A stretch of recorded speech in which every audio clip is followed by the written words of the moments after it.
ang tunay na issue ng ginagawa ni Kuting na pagiging polboron. Kalimutan natin na mismo sa loob ng Malacanang ay nagkakaroon sila ng sesyon. Pangulong Bongbong Marcos wala di umanong patawad sa paggamit ng pulburon dahil pati sa loob ng Malacanang ay nagkakaroon ng sesyon.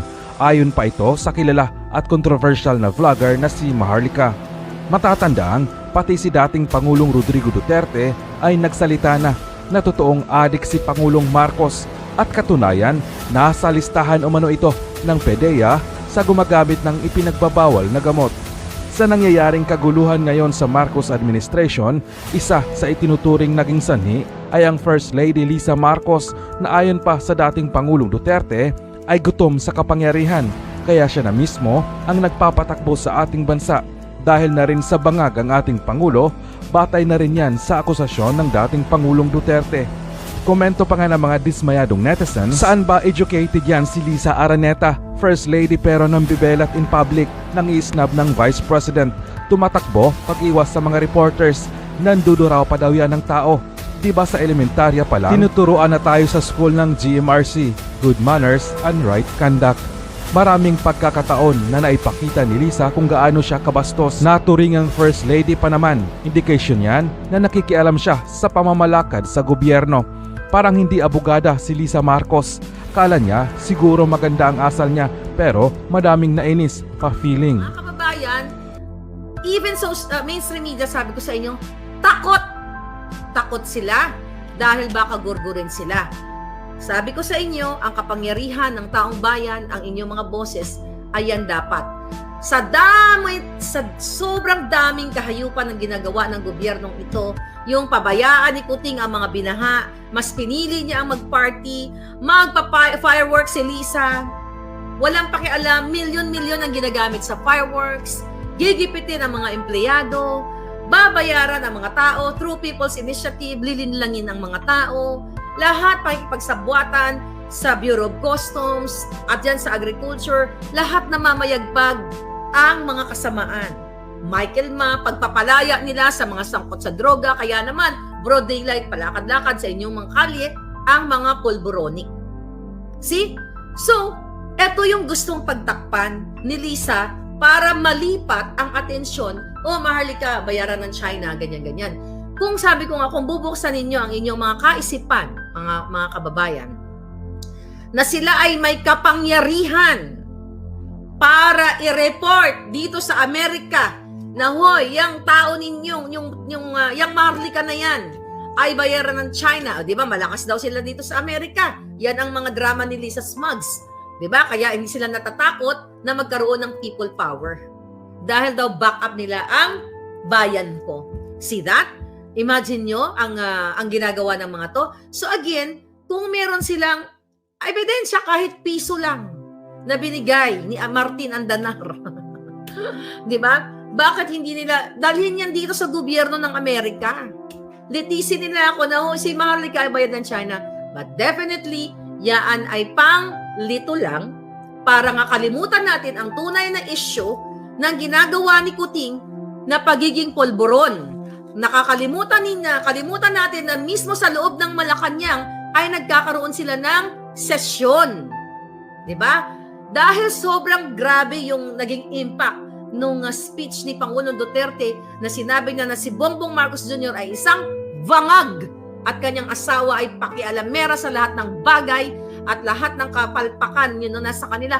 Yan ang nakakalimutan. Huwag kayong, mga kababayan, huwag kayong magpadala dito sa mga issue nila. Okay?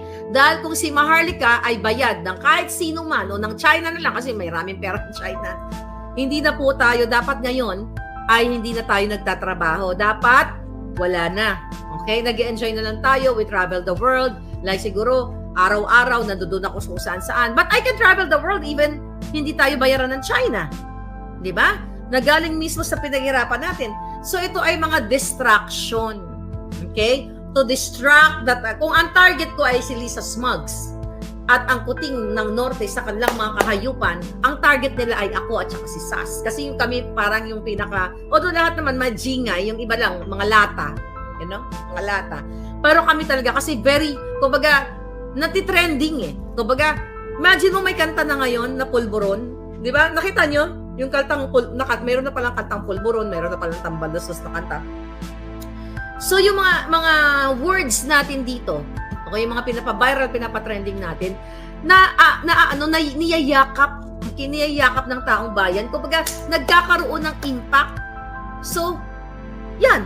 Kaya, yun ang gusto nilang patayin. Kaya more dun sa mga mga banda na yun. Taga Davao yata, mga Bisaya, kaya yata yun, yung mga kumanta ng pulburon. Baka patayin yung mga, gurgurin yung kanilang mga Facebook page or ano man yung mga platform nila. Kasi ayaw ni Lisa at ni Kuting yan. So, gagawin nila lahat para ma-shut down ang mga bunganga natin. Not only that, ma-shut down ang ating mga Facebook page at inumpisahan na nila nga sa akin. Imagine mo, 2 Facebook page o natuwa naman ang mga hitad. Di ba? Ay, wala na Facebook si Maharlika, hindi na siya magsasalita. Buhay pa rin naman ako ngayon. Di ba? Buhay pa rin naman ako ngayon. Sabi ko nga, ang bunganga ko, para siyang agos mula sa Maria Cristina Falls. May tubig pa ba doon? O mula sa falls, na kahit pasakan mo ng basahan, pasakan mo kung anong pasakan, kakawala at kakawala ang bunganga ni Maharlika. Maaampat mo lang ang bunganga ni Maharlika kapag ginurgur ni Lisa. Pero hindi natin sila hayaang magpapagurgur tayo sa mga hinayupak na ito. Kung sila ay makapangyarihan, hawak nila ang pera ng bayan, hawak nila ang mga goons, lahat, mas makapangyarihan ang boses at katotohanan. Kaya nga sa tulong ninyo, wag po kayong lumayo sa issue. Ang target natin is ulo ng ahas. Kinakalimutan nyo na ang maya-maya na nananalo sa loto. Sama-sama tayo maging milyonaryo. Yaan. Kaya ulit-ulitin natin yan. Pinatay nila ang issue sa Senado. Wala. Di ba? Nagga-grandstanding si Tulfo ng kung anong kaletsihan dyan. Kasi gusto nilang kalimutan ninyo. Move on to another. Kaya dito po sa channel ko, lagi nating babalik-balikan ang mga issue patungkol sa pagpapalabas nila ni Lisa sa mga sindikato katulad ni Mark Anthony Sayarot na nahulihan ng tuni-toniladang pulburon na nakakasama nila yan sa kanilang mga travel, di ba? At nakawala yan. Pinakawala yan. Non-bailable ang case niyan, pero nakawala. So gusto nilang makalimutan yung involvement ni Ana Corda dito sa mga Chinese na nagbibenta rin ng pulburon. Okay? Si Ana Corda na ginigipit si General Macanas, di ba? Sinabi ko sa inyo na kasabwat niya, pinakita ko na yan, dyan, balikan nyo na lang yung vlog, na si Acorda, Chief PNP, ay kasabwat ng mga Chino na nag-aano ng pulburon. Yan ay ayon sa ating puting ahas at pinakita ko sa inyo yan. Well, hindi ko pinakita yung mga ID kasi may mga address doon. Pero nasa akin lahat yan. Okay? Kaya yan si Acorda, kung manggigipit, okay, manggigipit, katulad ng panggigipit niya, kay General Macanas, magkaso-kaso siya, nandiyan naman ang mga ebidensya, okay, na ina-accommodate niya yung mga sindikato dyan sa PNP. Okay? So, gusto nilang makalimutan si Virgilio Lazo, okay, na nang jombag ng abogado dyan sa PIDEA. Yan ang gusto nilang makalimutan. Gusto nilang makalimutan ninyo, mga kababayan, na si Lisa ay ipinagdamot ang potato corner sa loob ng Malacanang. At ito bagong-bago. Okay? Yung mga government employees, okay, yung mga civil service, okay, employees, yung matayang hindi sila in-appoint. Alright? So, dyan sa Malacanang, nag-report sa atin na Miss Maharlika ay tatanggalin daw ni Lisa Smugs. Sabi ko sa inyo, lahat ng ulo nito ay si Lisa Smugs. Diyan sa PMS, diyan sa mga trabahador sa loob ng Malacanang, gusto nilang iparating sa atin na yung 6,000 pesos nilang allowance para sa kanilang uniform ay tatanggalin. Okay? Hindi ko lang alam at this moment kung natanggal na, pero planong tanggalin ni Lisa ang 6,000 pesos na uniform allowance sa mga empleyado po ng Malacanang. Hindi ko lang alam kung sa ibang mga government, kung may government employees dito, sa let's say sa DPWH, sa DSWD, sa iba pang mga ahensya, kung tatanggalin yung 6,000 na yan. Kasi nakalagay po yan sa General Appropriation Act, yung 6,000 pesos na yan. So, I don't know kung paano nila tatanggalin, okay, yung 6,000 pesos na yan. Imagine ninyo, kung matuloy yan, kaya nga pinipreempta natin para malaman ninyo, yung kanilang 6,000 pesos, ilan yan sila? Ilang tao, diba? Ilang milyon ba ang government employees? Imagine mo, kung tatanggalin nila illegally yan, so, napakalaking kam-kam na naman yan, mga kababayan. Sa PNP may ganyan? Aling may ganyan? Tatanggalin yung mga allowance? Corazon Ostero, thank you. Okay. Madam, you look beautiful, sabi ni Melba Sutcliffe. Alright? Okay. The wealth of Maharlikan will fight to the last, sabi ni Jennifer Candundog. O yan. So, ngayon, yan ngayon ang issue sa loob ng Malacanang. At, ulitin ko muli, gustong kalimutan, gusto ni Lisa na matakpan, bayaran-bayaran ng China, yung issue na yung mga Facebook account, especially sa Malacanang. Kasi dyan yung mga puting ahas natin lumalabas, nakalagin sa mga computer para may access sila, para namomonitor ng mga buwakan ng inang mga tauhan ni Lisa Smugs kung sino ang tinitext, kung sinong kausap, kung paano kayo nag-engage. Okay? This is all about na empleyado sa Malacanang na dumaan sa Civil Service Commission. Hindi yung mga in-appoint. Pero may mga iba-iba pa tayong matitira dyan, di ba? Although binabalasa na nga nila, dahil nga ni Rodtag o ni Rodrigo at Rodriguez, di ba? Tag itong mga taong ito, gustong tanggalin. Yan ngayon ang ini-impose dyan. Okay? Napanghimasukan nila ang Facebook account. At ito ay invasion of privacy. Panghihimasok, parang pinasok yung hubad mong katawan. Diba? Kasi diba sa iyong mga Facebook account, nandiyan yung mga secret mo, yung mga ex mong tinext-text mo. Diba? Yung mga gano'n, mga crush-crush mo nandoon. Imagine mo, panghihimasukan nila yung personal mong buhay dahil lang sa pagiging chararat o pagiging buang ni Lisa. Tamang pulburon yan. Paano? Martial law na ito. Hindi nyo ba nararamdaman? Paulit-ulit kong sabihin sa inyo na ang mga mainstream media ay takot. Paulit-ulit nating sinasabi sa inyo na magsalita kayo. Balikan natin, i-promote natin yung tatlo na tinanggal sa presidential communication, si Purificacion, si Pedroche, si Reformina, na hirap na gusto na magsalita. Kung ano yung naranasan nila sa kademonyuhan ni Lisa during presidential communication, time nila nung nandoon sila. Nakikita mo yung, follow nyo yung kanilang YouTube account. Hanapin nyo na lang, I forgot. Kasi ang haba ng inyong, palangga, ang haba, 3F Studio yata yung kanilang YouTube channel. Yeah? 3F, third floor yun eh. Kaya third floor yun, kasi nung nangangampaign sila, nung doon sa headquarters ni Kuting, nasa third floor sila, kaya 3F Studio. So alam mo, pinanood ko sila, I don't know them. Okay, si Ina lang ang kilala ko doon. Pero yung dalawa, ramdam na ramdam ko yung sakit ng puso nila na gusto na nilang ibuga yung apoy. Okay? Kung sabihin nila kung gaano kahayop ang administrasyon, kung gaano kademonyo ang gobyerno, pero meron silang pag-aalinlangan sa kanilang buhay kasi pwede sila talagang ipagurgur ni Lisa. So imagine mo, eto yung katotohanan na nilalatag natin sa inyo na gusto nilang pagtakpan. Kaya naman, all out ang binibigay na salapi ni Lisa Smugs sa mga trolls, sa mga dugyot, sa mga black ops operator para linlangin kayo.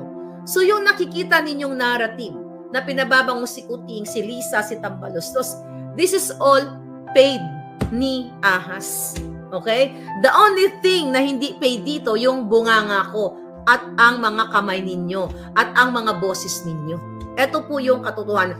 Kasi takot na takot sila. Kita mo? Diba? Takot na takot sila nung nababasa kasi nila yung comment na kapag inaresto nyo si Duterte sa pamamagitan ng pagigipit mo dyan sa ICC na yan, tignan ninyo, magtatayo ang mga taga-Davao. Diba? Ang mga tao ay lalabas. Actually, may nakausap ako kanina. Sabi ko, kumusta ba yung sitwasyon dyan? Anong sabi sa akin? Miss Maharlika, naghihintay na lang kami na damputin nila si Digong. At lalabas kami sa kalsada. Lalabas kami at ipaglalaban namin. Sabi niya, ang Pangulong Duterte at paglaban ka namin, sabi pa sa akin eh. Dahil sabi ng palangga ko, katuwang ka namin dito sa boses mo at yung ulo mo may patong na oras na dinampot nila si Duterte, kasama kami doon. So kaya naman, natatakot na yan sila, iniistima din nila kung ano ba yung magiging impact ng taong bayan. Di ba? So, nung I think 2-3 days ago, nanawagan ako sa inyo na gumawa kayo ng mga video ninyo, di ba? Video ninyo na magsabi na Marcos resign o nasusuka. Ang dami pang mga nagme-message sa akin pero naging busy ako today. So, ipopost po natin yung mga video ninyo. So, kung gusto niyo pa mag-send ng mga video, ito lang ang aking email, maharlikanetwork@protonmail.com. Okay? Madali lang naman tandaan yan. maharlikanetwork@protonmail.com. So, dyan nyo siya i-send ng bonggang-bongga para matanggap ko. Huwag po kayo bastang magpa-follow ng page. Mga kababayan, ipapaalala ko sa inyo, huwag kayo mag-follow ng page na hindi galing sa link nitong ating Facebook Live. Okay? Facebook Live, ating YouTube Live. Kasi nga, paalalahanin ko kayo, isa po kayo sa target. Tayong lahat ay target. Na inaantay lang nila na magkamali kayo, ma-shoot ang message nyo sa ahas ng Malacanang. Kasi ginagaya nila yung aking Facebook page. Ginagaya nila yung aking channel. Lahat para po kayo maligaw. Okay? So to make sure na hindi po kayo mapahamak at magurgor ng gobyernong ito, kung di pa kayo nakapalo sa Maharlika Network sa Facebook ko, which is 24,000 pa lang yung ating subscribers dyan, then ang Boljakan is 50,000, make sure na dyan kayo nakapindot sa link. At kung meron kayong mga expose, dyan na po kayo sa Maharlika Network, protonmail.com. Pero yung isang page, mail natin, active pa naman yun. Matatanggap ko pa naman yun. But yan daw po kasi hindi mahahack. Tama ba? Alright? Okay. Pasagutin natin to. Palangga, nabaltaan mo yung hiwalayan ni Bea and Dominic. Ang katriangle sa government official. Ito ay nangurakot rin kasi, ano daw? Kinakatusan ng government ng 150K ang kondo a month. Okay. Sige, I will talk about that. Okay, pag-usapan natin. So, may tumawag sa akin kanina. Okay, tungkol dito na nakakikilala kay Bea at kay Dominic. 'Di ba ang sabi diyan? Actually, hindi ko alam ang balita, pero dahil sa kanya nalaman ko na ito pa lang jowa, tama ka doon. Sino nagsabi noon? Si Palangga. Sorry Palangga, nabanggit ko ba yung name mo? Okay. So, ang sabi doon ay si It's Maria. It's Maria, ang kwento nga doon, ito doon Dominic ay pinabahay ng congressman. Tinatanong ko pa kung sino yung congressman. Wala pa tayong pangalan. Yan ang aalamin ko. Alam niyo na ba yung pangalan? So, ito pala, ayon sa ating puting ahas, ito palang congressman na umiispada kay Dominic ay dati ex daw din ni Bea Alonzo yon.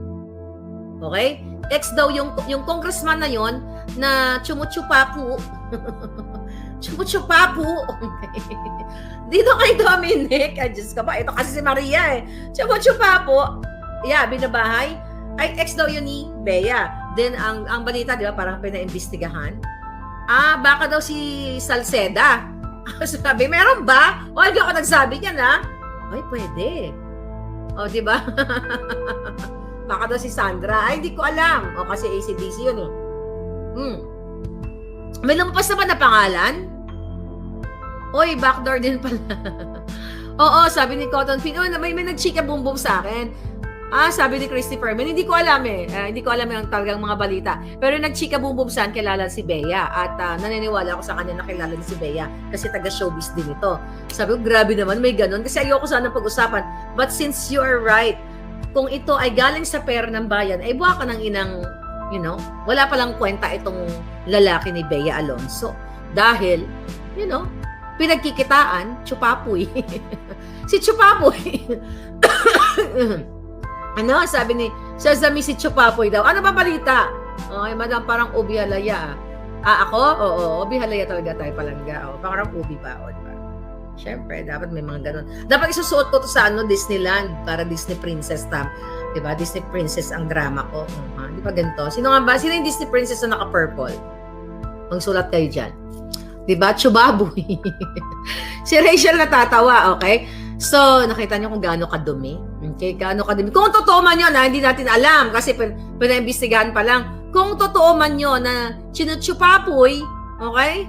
Okay? Sabi nung isa si Fiona daw, di ba? At least ako pinakamagandang Fiona, di ba? O, pwede na. Kamukha ni Robles. Sino? Si Ursula, pwede rin. Si Fiona. Hoy, si Fiona naka-green yun. Di ba? Kamukha, mas masawal pa. Well, maganda pa nga si Fiona kay Lisa Smugs. Ano ka ba? Sabi ni Christopher Min, ito magchika tayo. Hindi senator at hindi congressman daw. Hayaan mo na sila. But anyway, wala pa akong puting as tungkol sa pag-chupapoy ni Dominic at saka hindi ko siya kilala. Okay? Hindi naman talaga ako talagang nagpapalo. Pero si Bea Alonzo, kilala ko. Siyempre, magandang artista yan. At kung nahuli niya o nalaman na good for you, Bea. Diba? Imagine mo, ang chinutsupapoy. Yung jowa. Di ba? Ikakasal na sana sila. I have a balita pala. Kung hindi niyo pa alam, magpapakasal pala sana sila sa France. Nabanggit na ba yan sa balita? Naikwento lang sa akin. I don't know kung gaano ka-fresh. So, magpapakasal daw sana sila sa France. Tapos, ang reception is sa Okada. See? Sa Okada, Manila sana ang reception nila. So, hindi na matutuloy kasi nalaman na what? Okay? Na may chinutsupapo daw siyang iba. Miss Marika, balita ko na ibenta na ang ayun, si Princess Jasmine na naka-purple. Ticklish, thank you. Siya talagang nasa isip ko. Talaga itong mga hitad na ito. Ewan ko sa inyo. Controversial daw ngayon talaga. Ang dami nag-chika boom, ano? Okay. Shooting the eye ang uya mo. Okay.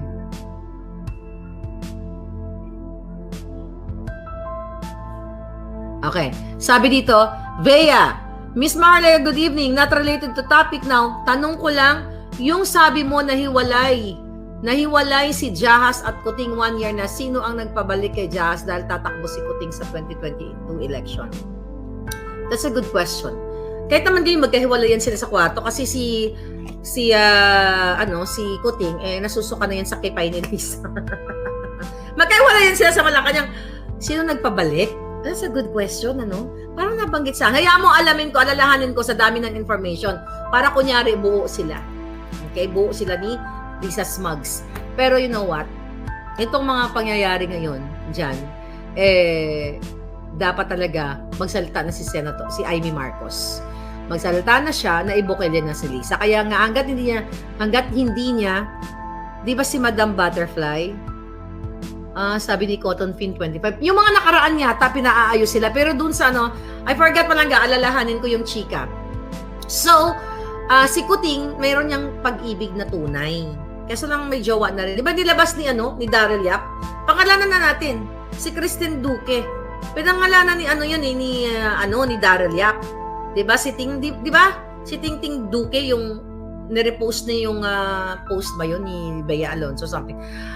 Anyway, so yun yung tunay na mahal ni Ayan, pag narinig ni Lisa to, magwawala na naman yan. Okay, chika, showbiz. Si Kristen Duque, ayon sa ating puting ahas, mga palangga, okay, na pinost ni Daryl Yap, yun yung ex ni Kuting. Okay? Na maganda di hama. Kumbaga lamang ng 1,000, ng 1 million paligo kaysa kay Lisa. Si Ting Ting Ting Ting, yun na yun yung blind item natin. Na si Ting Ting Ting Ting, di ba? Yun daw talaga ang minamahal ni Kuting. Kaya naman, hanggang ngayon, si Lisa Smugs ay bitter. Kaya lagi niyong i-comment yan, okay? Yan ang ganti natin sa kanya. I-comment nyo sa Facebook ni Lisa Smugs, sa kanyang Instagram, kasi mababasa nyo yan. Sabihin nyo, isa kang basura, mas maganda pa sa'yo si Ting Ting Ting Ting. Okay? Diyan siya galit na galit. Kasi si Lisa Smugs, lahat pinagsisilosan niya. Ganon siya kabuang. Ganon po siya kapraning. Kaya asarin natin ang asarin hanggang sa pumantay ang kanyang mga paa.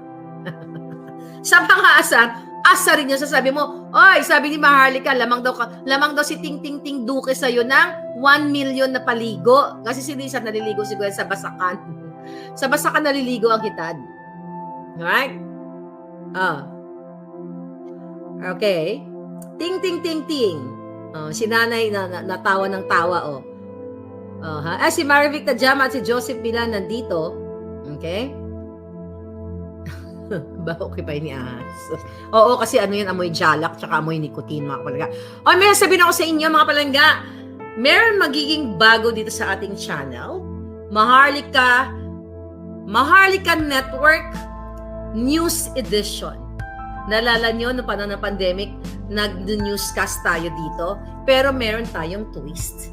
So, abangan nyo yan. Hindi na lang boljak-boljak. So, magkakalap tayo ng iba't ibang mga balita at dito ay ipapahatid natin sa inyo ng bonggang-bongga ng may konting twist ng balita.